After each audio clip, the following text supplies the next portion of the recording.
그 청구인 측 질문에서 특전사는 의사당 내이고 수방사는 경내고 경찰은 담장 밖이라고 이렇게 질문을 할 때 증인께서 맞다고 말씀을 하셨는데 실제 특전사가 국회 본 의사당에 얼마나 들어가셨는지 아십니까? 280명.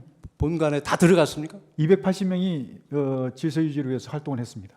다 들어간 걸 확인하셨습니까? 아니, 확인한 것보다 제가 보고를 받았습니다. 그렇게.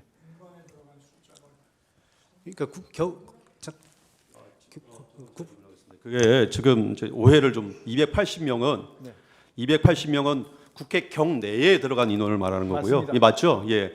본청에 본 회의장 안에 건물 안에 들어간 사람은 12명밖에 안 돼요. 707 부대에 묵 깨고 창문 깨고 그거를 좀 오해를 하시고 예.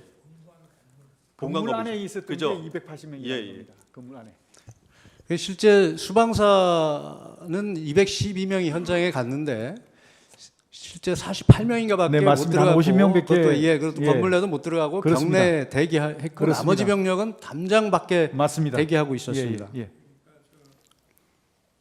저도 좀 어제 사진 보고 저거 하는데 그 본회의장과 또 국회 관계자들의 사무실이 있는 본관 건물이 있고요. 예. 또 국회 마당이 있고 담벼락 바깥에 또 경찰이 있었지 않습니까? 예, 예, 예.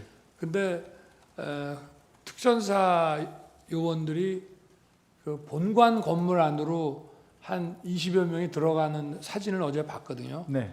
근데 거기서 이제 제지를 하고 뭐 이렇게 소화기를 쏘니까 다들 이렇게 나오던데 그 특전사 요원들이 그러니까 우리 장관님 보시기에 그 본관 건물 밖에 마당에 주로 있었습니까? 아니면은 본관 건물 안으로 그 많은 인원이 다 들어가 있었습니까? 280명은 본관 안쪽에 하여튼 복도든 어디 그 이쪽 곳곳에 가 있었습니다. 280명. 장관님께서 구체적으로 병력의 위치 사항을 자세히 파악하시고 있는 건 없으신 예, 거죠? 그렇습니다. 예, 예. 저는 그렇게 알고 있습니다. 수방사령관 이진우 수방사령관이 24년 12월 7일 날 서울중앙지검에서 조사받은 내용입니다. 장관에게 지시를 받은 것이 국회로 가라는 것뿐이었습니다. 그래서 저는 수방사가 원래 하여야 하는 국가 중요 시설의 핵심 지역 국회의사당에 대한 외곽 경계를 해야 한다고 생각했고 왜 가야 하는지 가서 무엇을 해야 하는지 정확히 몰랐습니다. 그래서 국회 연락관으로 가 있는 양재용에게 병력 배치를 부탁하였던 것입니다라고 진술하고 있습니다. 이 수방사령관의 진술에 따르면 증인께서 수방사령관에게 정확한 임무를 지시하지 않은 것으로 보이는데 어떻습니까? 초기에는 네. 제가 그 줄수가 없었던 게 네.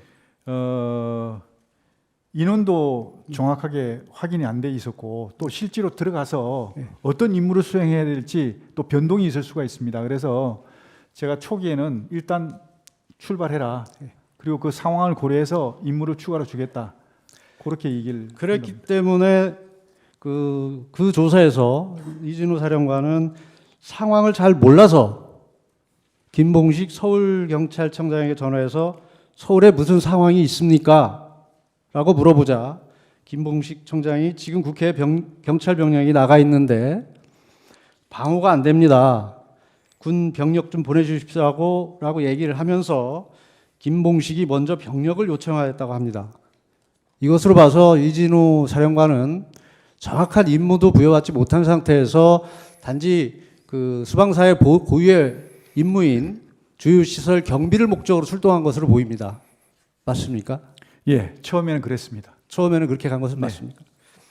이거 아까 지인께서 말씀하셨을 때 이제 실탄과 관련해서 말씀을 드리면 출동 당시에 병력이 출동을 하게 되면 실탄을 가지고 나가는 것은 매뉴얼에 따른 네, 것이죠. 그렇습니다. 거기에는 개인 소지가 있고 이제 통합보관. 통합 보관이 있었고 이때는 이 계엄 당시에는 분명히 개인 실탄 소지를 금지했기 때문에 개인에게는 소지가 안 됐던 것이고 네. 통합 보관을 했던 것이죠. 그렇습니다.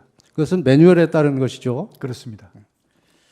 그리고 체포 명단과 관련해서 아까 증언을 하셨는데 체포 지시는 없었고 다만 포고령 위반할 소지가 있는 대상자들에 대한 동향을 파악하라고 동정을 좀 파악해 보라고. 동정을 좀 네. 파악해 보라고 하셨다고 네네. 하셨죠.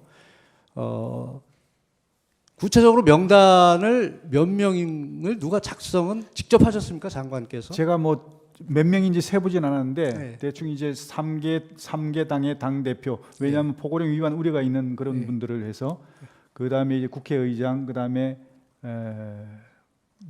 야당 원내대표, 뭐 기타 뭐 이런 어떤 관심 요주 인물들 이렇게 해서 했습니다. 어쨌든 장관께서 직접 하신 대상자도 있을 것이고 밑에서 보고받은 사람도 있고 예, 이렇게 그렇습니다. 분류가 다르죠. 예, 그래서 전체 명단은 지금 기억 못 하시는 거 맞습니까? 솔직히 다 기억 못합니다. 예.